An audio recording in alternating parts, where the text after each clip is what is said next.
오늘 에베소서 6장 4절 한 절 말씀을 통해서 부모와 자녀 사이라는 제목으로 하나님 말씀을 증거하겠습니다.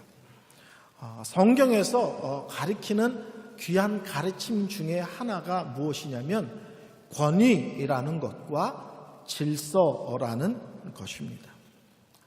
성경은 하나님께서 세우신 권위를 인정하고 존중하라 라고 말씀하실 뿐만 아니라 하나님께서 세우신 질서를 또한 귀하게 여겨야 된다라고 말씀합니다. 이 시대는 권위와 권위주의를 헷갈려 합니다. 권위주의는 아름다운 것이 아니죠.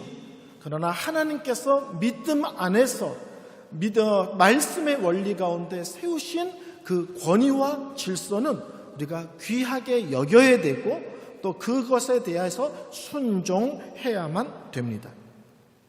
하나님께서는 남자와 여자를 동등하게 창조하셨습니다. 근데 성경은 남자가 먼저 창조되었음을 강조하면서 남자와 여자는 동등하지만 질서상 남자가 머리임을 또한 말씀하고 있습니다. 남자와 여자는 차등이 있지 않습니다. 누가 높고 누가 낮지 않고요. 남자는 탁월한 능력을 갖고 있고 여자는 좀 부족한 능력을 갖고 있고 성경은 절대 그렇게 말하지 않습니다. 남자와 여자를 하나님이 똑같이 만들었고 동등한 존재라는 거예요. 그러나 한 가정의 질서상 남자를 먼저 만드셨기 때문에 하나님께서는 질서상 남자가 그 가정의 부부 관계 속에서 남자가 머리임을 말씀하고 있습니다. 그리고 남자는 그 머리란 의미를 갖고 군림하거나 큰 소리를 치는 것이 아니라 그 머리로서의 역할, 사명 또한 그 책임이 중하다는 것을 인식할 필요가 있습니다. 근데 성경은 부부 관계 속에서만 질서를 얘기하고 권위를 얘기하는 것이 아니라 부모와 자식과의 관계 속에서도 권위와 질서를 이야기합니다.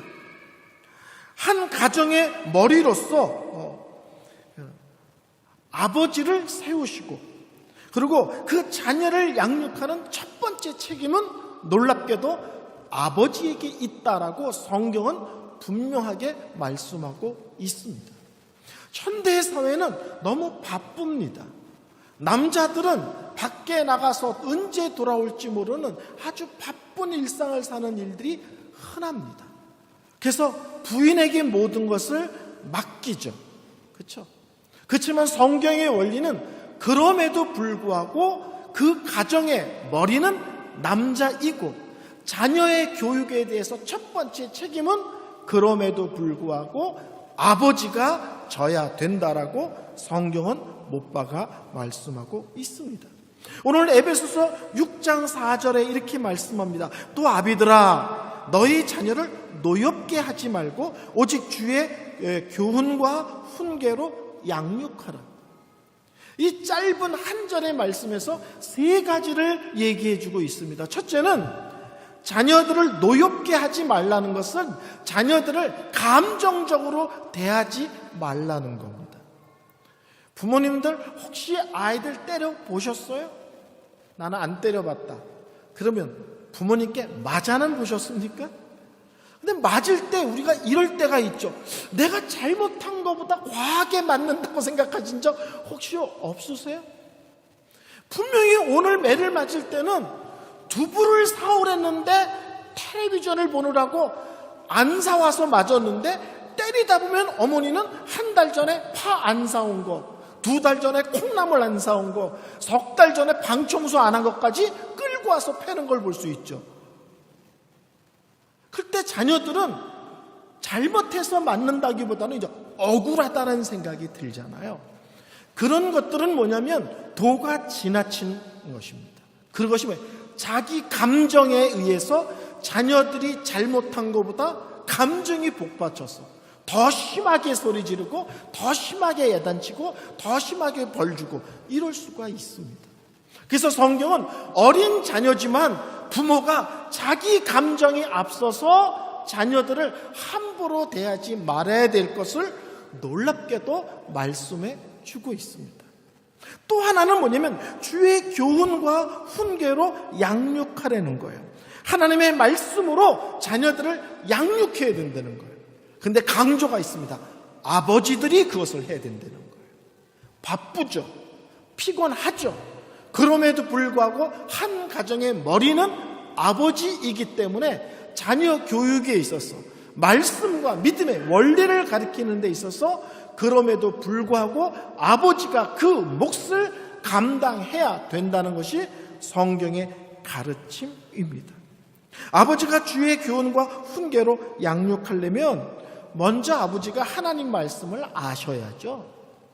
하나님 말씀이 무엇이라고 써있는지 모르면, 믿음의 원리가 뭔지 모르면 가르칠 것도 없습니다. 제가 아주 싫어하는 집안이 있습니다. 그것은 성경책을 이렇게 보여주면서 우리 할아버지가 보던 성경이라고 이렇게 보여주는 집안이 있잖아요. 성경을 얼마나 안 읽었으면 3대가 그 성경 한 권을 읽습니까? 나 혼자 읽어도 몇 년에 한 번씩 성경을 바꿔야 되는데 우리 할아버지가 읽었던 성경이라 귀하대 대대로 성경 안 읽는 집안이죠. 제가 아는 장로님은 해마다 새해에 새로운 성경을 사세요. 그리고 자신이 먼저 읽으세요. 그리고 자신이 중요하게 여기는, 또 하나님께서 말씀하시는, 또 하나님께서 강조하시는, 하나님께서 은혜 주신 말씀에 밑줄을 치거나 야광펜을 칠하세요. 그런 다음에 그 자기 손때가 묻은 성경을 자녀들에게 물려주세요. 이번에는 첫째, 그 다음에는 둘째, 그 다음에는 셋째. 이렇게 또 생각하실 거예요. 아버지 읽은 성경에 나도 그것만 강조하라고 이렇게 생각할 수 있지만, 실제로는 아버지가 먼저 읽은 성경을 너도 읽었으면 좋겠다. 아버지가 은혜 받은 말씀에 너도 은혜 받고 도전 받았으면 좋겠다. 그러는 거죠. 꼭 그렇게 해야 된다 이런 것이 아니라, 그렇게 성경을 아버지가 읽고 있으며 그것을 강조하고 있음을 보여주는 것입니다. 주의 교훈과 훈계로 양육하려는데 아버지가 먼저 성경을 읽으셔야죠. 배우셔야죠. 뭐라고 써있는지 제대로 아셔야죠. 두 번째는 가르치셔야 됩니다. 성도 여러분, 자녀들에 대한 교육은 교회가 지는 게 아니에요. 현대교회가 착각하는 것 중에 하나가 신앙을 교회가 책임지고 있다고 생각을 해요. 아닙니다. 자녀들의 교육은 부모에게 있고 특별히 아버지에게 있습니다. 애들이 교회에 와서 있는 시간이 얼마 됩니까? 아주 길어도 일주일에 2시간입니다. 근데 아이들은 가정에서는 항상 있잖아요. 교회에 와서 예배 드리는 시간, 성경 공부를 하는 시간 많아야 2시간입니다. 그 2시간으로 그 아이의 모든 신앙생활이 책임질 수 있다. 교회가 우리 아이를 책임져라 이렇게 얘기하시는데, 아니요. 부모님이 먼저 성경을 읽으시고 기도하시고 말씀을 가르치는 것이 우선적입니다.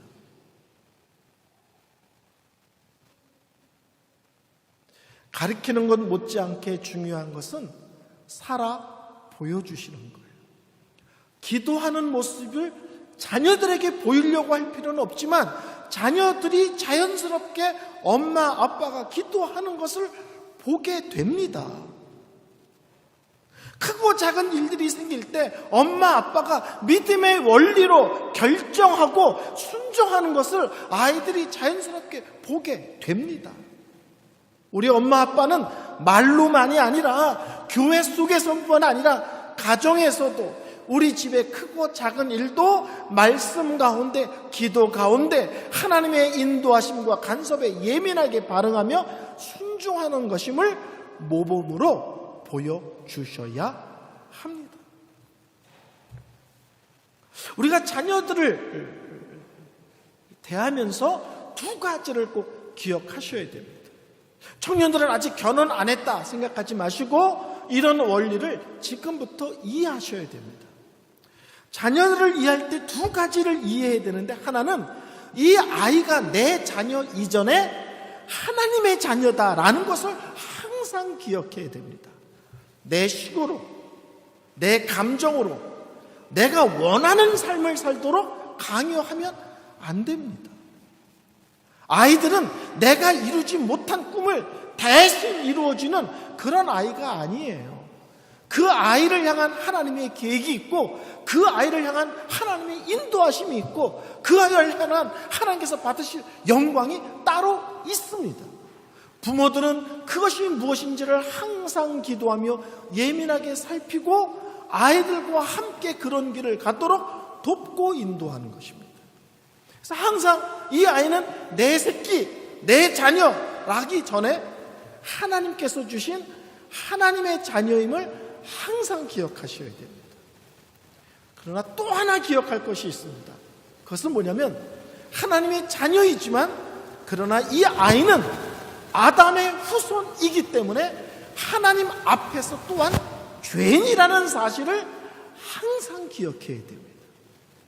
이 아이는 태어날 때부터 죄인으로 태어났고 죄의 기질을 갖고 태어났고, 이제 자기 힘으로 걷고 말하고 생각하고 판단할 때가 되면 죄를 좋아하고 죄를 향해 언제든지 달려갈 수 있는 존재라는 것도 항상 기억하셔야 합니다. 그래서 우리는 어렸을 때 아이들에게 찬송도 가르치고 기도도 가르쳐주고 성경 이야기도 해주죠. 제가 신학교를 다닐 때 기독교 교육학을 배우는데 거기 이런 얘기가 나와요. 그때 미국 또 유럽의 유명한 설교자들 중에서 놀랍게도 예수를 6살 때 영접했다, 이런 사람들이 많은 거예요. 6살 때 예수를 영접했다는 얘기가 많아요. 그래서 깜짝 놀랐어요. 근데 그 기독교 교육학과 교수님이 뭐라고 말씀하시냐면, 어린 아이 때는 그냥 기도하면 아멘하고 찬송하면 율동하고 따라하는데, 애들이 6살이 넘어가면 어느 날 아이들마다 다르겠죠. 형편에 따라 다르겠죠. 근데 어느 날 아이들이 밑도 끝도 없는 심각한 질문을 던진다는 거예요. 이제 집안에 그런 일이 있으면 더 그런 질문을 던지겠죠. 이런 겁니다. 죽는 게 뭐야? 죽으면 어떻게 돼? 엄마 아빠는 죽으면 영원히 헤어지고 못 보는 거야. 집안에 할머니 할아버지가 돌아가시면 더 그런 질문을 쉽게 하겠죠. 6살 전후가 되면 어린아이들이 갑자기 밑도 끝도 없는 심각한 질문을 던진다는 거예요. 근데 그때 기독교 교육학자들이 뭐라고 얘기하냐면, 단순하게 같이 기도하고 단순하게 같이 찬송하고 단순하게 성경 이야기를 들려줄 때와 달리 그런 질문을 할 때 그 아이의 수준에 맞게 최초로 복음을 전해줘야 된다는 거예요.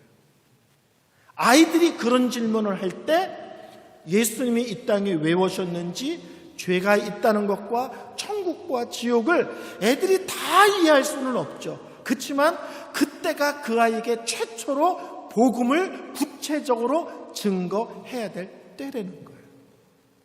그래서 부모들은 아이들을 말씀과 기도로 가르치지만 어느 날 그 아이가 예수님에 대하여 구체적으로 듣고 예수님에 대하여 구체적으로 고백할 수 있도록 부모들이 복음 전할 준비를 하고 있어야 된다는 거예요. 두 번째입니다. 두 번째는 어렸을 때부터 믿음의 원칙을 가르치셔야 됩니다. 신앙은 어렸을 때부터 몸에 배야 돼요. 자, 여러분, 교회 오셨습니다. 턱 앉자마자 저 교회 바깥에서부터 신호등을 대기하면서부터 교회 들어가면 기도해야지, 우리 아무도 그렇게 결심하지 않습니다. 교회 들어오면 나도 모르게 탁 앉자마자 고개가 탁 숙여지죠. 왜? 믿음의 습관이 몸에 배어 있는 거예요. 우린 먹을 것이 탁 있으면 기도해야지 이렇게 결심하지 않아도 자연스럽게 고개가 탁 숙여지잖아요. 얼마나 습관이 깊이 뱄는지 한참 밥 먹다가 내가 기도했나라고 헷갈릴 정도로. 그렇죠? 가끔 그러죠. 내가 기도했나?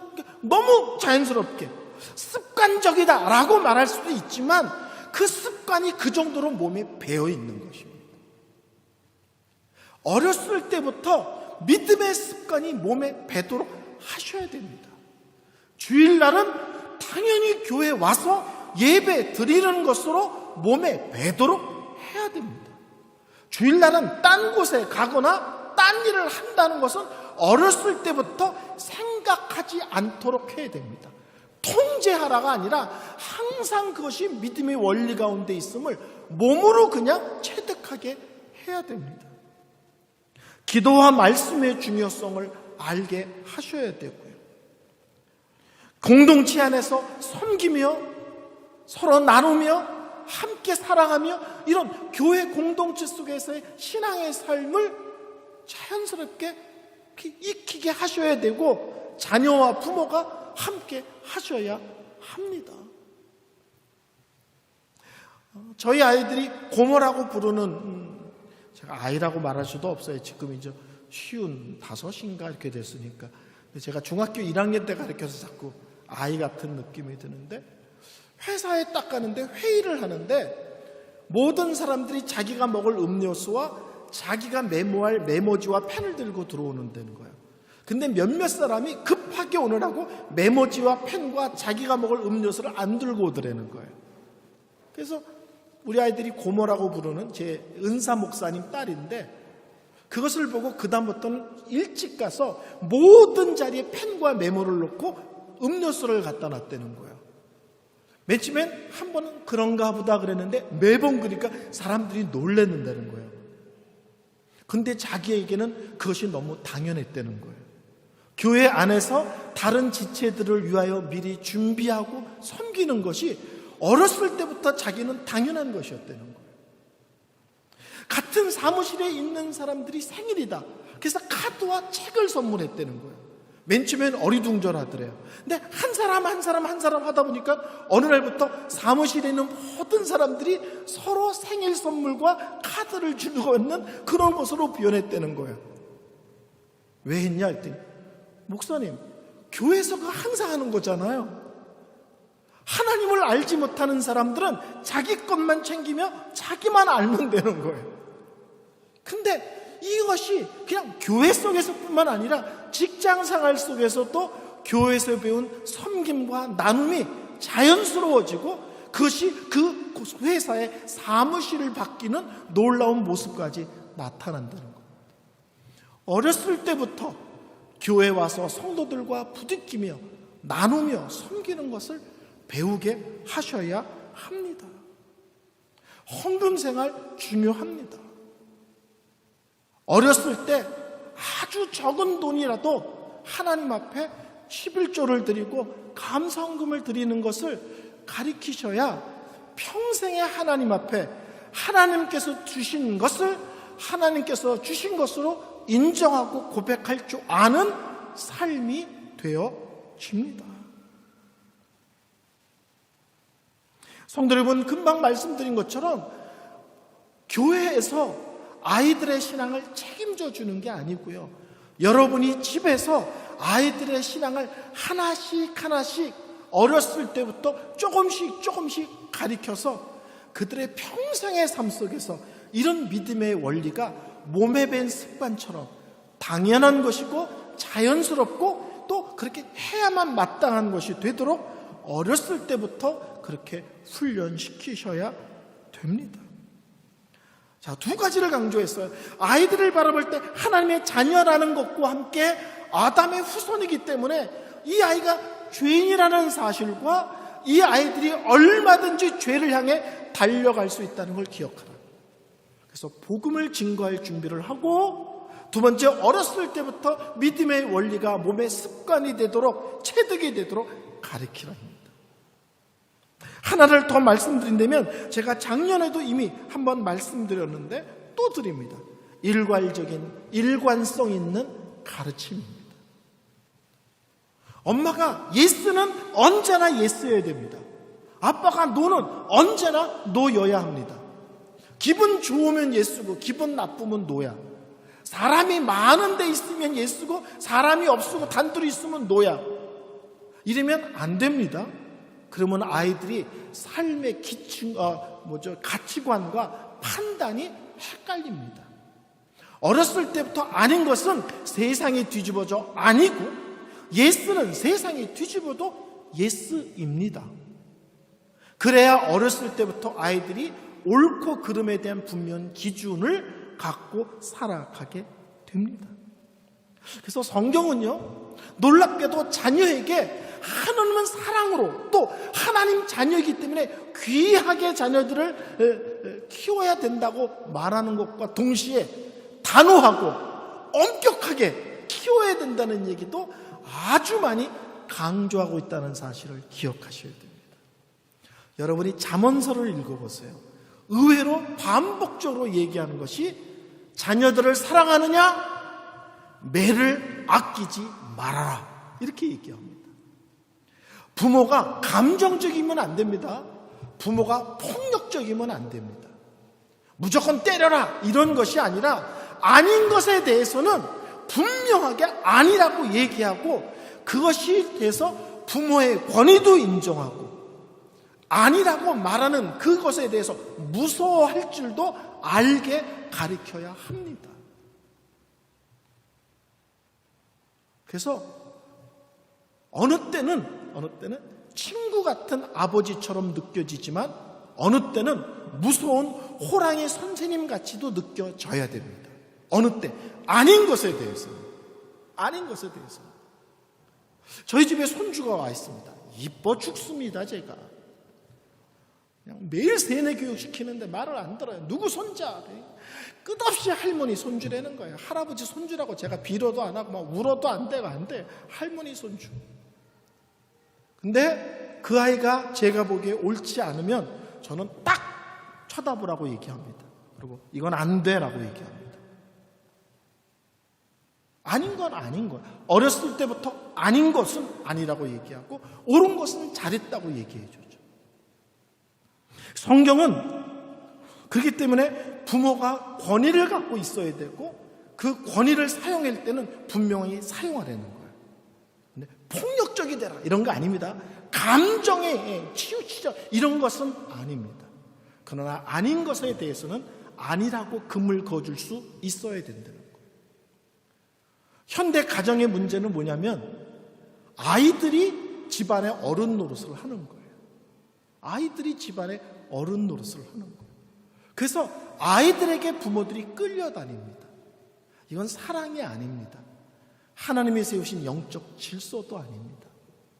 저는 가끔 이런 얘기를 들을 때마다 충격적입니다. 우리 아이가 이 교회를 원해요? 우리 아이가 저 교회를 원해요? 그 아이가 믿음의 원리를 얼마나 알며 하나님 말씀에 대한 이해와 깊이가 얼마나 되겠습니까? 부모가 판단하고 부모가 기준을 세워서 이 교회가 우리 가정에, 우리 자녀에게 필요한 교회니 이 교회를 다니자 그러는데 애들은요 19은 친구 많고 재밌으면 갑니다. 아이들이 이 교회는 말씀이 좋아 이래서 갑니까? 이 교회는 아주 기도가 깊은 교회야 이래서 교회를 정합니까? 친구가 있어서 재미있어서, 심할 때는 간식이 특별해서. 현대 교회는 교회를 정하는 것도 부모가 믿음의 원칙을 세워서 정하는 것이 아니라 아이들에게 정하라고 그러고 부모들이 따라가요. 성경의 원리가 아니고요, 어렸을 때부터 믿음의 원리를 잘못 가리키는 것입니다. 성경은 하나님의 자녀다, 그러므로 자녀를 사랑하라, 특별하게 대하라, 함부로 하면 안 된다라는 것과 함께 아비들아 이 가정의 머리로 당신을 세웠으니 자녀들에게 분명하게 믿음의 원리를 가르쳐라, 아닌 것과 옳은 것에 대해서 기준을 제시하라. 그것이 영적 질서요, 그것이 영적인 권위라는 것입니다. 설교를 마무리하겠습니다. 우리는 습관적으로 5월은 가정의 달이라고 말합니다. 365일 가정의 달이죠. 그렇지만 이런 얘기를 할 때 우리는 돌아보게 됩니다. 우리의 가정은 가정다운가? 우리의 가정은 믿음의 원리 가운데 있는가? 돌아보고 점검하게 됩니다. 저는 우리 교회 성도님들이 다양한 이야기와 다양한 기도 제목이 있음에도 불구하고 항상 하나님의 은혜를 사모하고 은혜 가운데 거하는 가정들이 되시기를 소원합니다. 우리 한번 다 같이 찬양하겠습니다.